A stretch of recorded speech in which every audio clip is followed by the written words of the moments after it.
മരിക്കൂലയെന്ന് ചിന്തിക്കുന്നവരുണ്ടോ? മരിക്കൂലയെന്ന് ചിന്തിക്കുന്നവരുണ്ടോ? അസ്റായീൽ കടന്നു വരൂലയെന്ന് ചിന്തിക്കുന്നവരുണ്ടോ? വെറുതെയാണ് വാപ്പമാരെ. അസ്റായീൽ ഏത് സമയത്തും കടന്നു വരുമല്ലോ. കഴിഞ്ഞ ദിവസം എന്റെ പ്രിയമുള്ളവരെ കണ്ടില്ലേ, ഹൈദരാബാദ് നിന്ന് പടച്ചവനെ 40ഓളം വരുന്ന ആളുകളാണ് പരിശുദ്ധമാക്കപ്പെട്ട ഉംറയ്ക്ക് വേണ്ടി പുറപ്പെട്ടത്.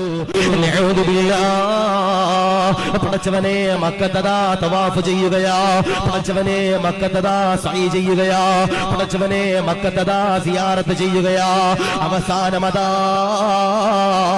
40ഓളം വരുന്ന ആളുകളുണ്ടല്ലോ.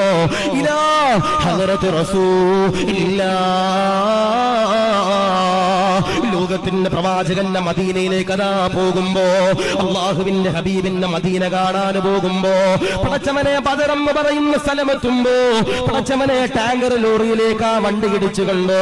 40ഓളം വരുന്ന മക്കളാ ഈ ലോകത്ത് നിന്ന് വിട പറഞ്ഞു പോയത്. എത്രയോ പ്രായമുള്ളവരാ, എത്രയോ ചെറുപ്പക്കാരാ, എത്രയോ ചെറിയ മക്കളാ, എത്രയോ സഹോദരിമാരാ, എത്രയോ സഹോദരങ്ങളാ. ഇന്നവരതാ ഖബറിലാണ്. അല്ലാഹ്, അതാണ് മരണമെന്ന് പറയുന്നത്.